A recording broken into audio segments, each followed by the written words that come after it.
दुनिया का सबसे बड़ा टीकाकरण अभियान भारत में शनिवार को शुरू हुआ। कोरोना के खिलाफ लड़ाई को लेकर प्रधानमंत्री नरेंद्र मोदी ने देश भर में वैक्सीनेशन ड्राइव की शुरुआत की थी। इसी बीच महाराष्ट्र में 17 और 18 जनवरी को टीकाकरण नहीं किया जाएगा। वहीं ओडिशा में भी पहले दिन वैक्सीनेशन में हिस्सा लेने वाले लाभार्थियों की मॉनिटरिंग के लिए रविवार को टीका नहीं लगाया गया।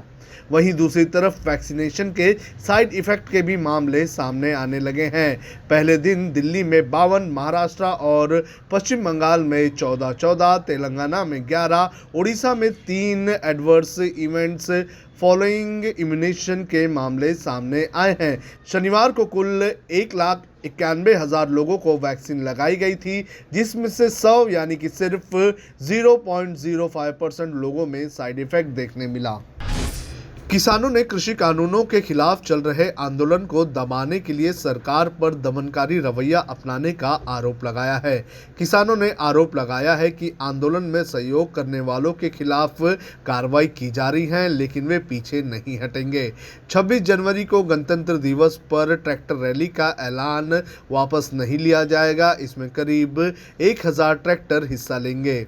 किसानों ने रविवार को प्रेस कॉन्फ्रेंस कर कहा कि एनआईए जो कर रही है हम उसकी निंदा करते हैं और हम इसके खिलाफ कोर्ट में ही नहीं कानूनी रूप से भी लड़ाई लड़ेंगे। कृषि कानूनों के खिलाफ आंदोलन में सहयोग करने वालों के खिलाफ कार्रवाई की जा रही है। किसान नेताओं ने कहा कि सरकार ने अत्याचार करना शुरू कर दिया है। सैफ अली खान डिंपल कपाड़िया अभिनीत वेब सीरीज तांडव शुक्रवार को रिलीज हो गई, लेकिन रिलीज होते ही इस पर विवाद गहरा गया। आरोप है कि सीरीज में हिंदू देवी देवताओं को अपमानित किया गया है। महाराष्ट्र बीजेपी के नेता राम कदम ने कहा है कि सीरीज में भगवान शिव का मजाक बनाने वाले हिस्से को हटाना होगा। इसके लिए एक्टर जिशान अय्यूब को माफी भी मांगनी होगी। भारतीय जनता पार्टी के नेता ने एक टीवी चैनल से बात करते हुए कहा कि सीरीज के निर्माता निर्देशक को हाथ जोड़कर और घुटने टेक कर माफी मांगनी होगी। अगर वे ऐसा नहीं करते हैं तो चौक चौराहे पर जूते मारे जाएंगे। बीजेपी नेता ने कहा कि जब तक जरूरी बदलाव नहीं होते तब तक तांडव का बहिष्कार किया जाएगा। ब्रिटेन ने प्रधानमंत्री नरेंद्र मोदी को G7 समिट में भाग लेने के लिए आमंत्रित किया है। ये सम्मेलन जून में ब्रिटेन के कॉर्नवॉल में होना है। G7 समूह में दुनिया के प्रमुख 7 आर्थिक शक्तियां Britain, Canada, France, Germany, Italy, Japan, America और यूरोपीय संघ शामिल हैं। ये समूह कोरोना वायरस महामारी, जलवायु परिवर्तन और मुक्त व्यापार जैसे वैश्विक मुद्दे पर चर्चा करेगा। एक प्रेस बयान में कहा गया है कि ब्रिटेन के प्रधानमंत्री बोरिस जॉनसन G7 से पहले भारत की यात्रा पर आ सकते हैं।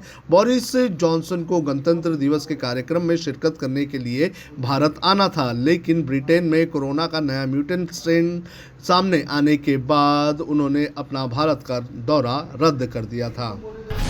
महाराष्ट्र के मुख्यमंत्री उद्धव ठाकरे ने रविवार को कहा कि उनकी सरकार कर्नाटक के उन इलाकों को राज्य में शामिल करने के लिए प्रतिबद्ध है जहां मराठी भाषी लोगों की बहुलता है। मुख्यमंत्री कार्यालय ने एक ट्वीट में कहा कि इस उद्देश्य के लिए बलिदान देने वाले लोगों के लिए ये सच्ची श्रद्धांजलि होगी। महाराष्ट्र राज्य भाषाई आधार पर बेलगाम तथा अन्य इलाकों पर दावा जताता है जो पूर्ववर्ती बॉम्बे प्रेसिडेंसी का हिस्सा थे, लेकिन अब कर्नाटक राज्य में आते हैं। बेलगाम तथा कुछ अन्य सीमावर्ती इलाकों को महाराष्ट्र में शामिल करवाने के लिए संघर्ष कर रहे क्षेत्रीय संगठन महाराष्ट्र एकीकरण समिति ने उन लोगों की याद में 17 जनवरी को शहीद दिवस मनाया जो इस उद्देश्य के लिए लड़ते हुए 1956 में मारे गए थे। अब खबरें पाइए सबसे पहले हमारे मोबाइल न्यूज एप्लीकेशन पर। एंड्रॉइड या iOS प्लेटफॉर्म पर जाइए, HW न्यूज़ नेटवर्क को सर्च कीजिए, डाउनलोड कीजिए और अपनी सुविधानुसार भाषा का चयन कीजिए। खबरों की भीड़ में अपने काम की खबर पाते रहिए।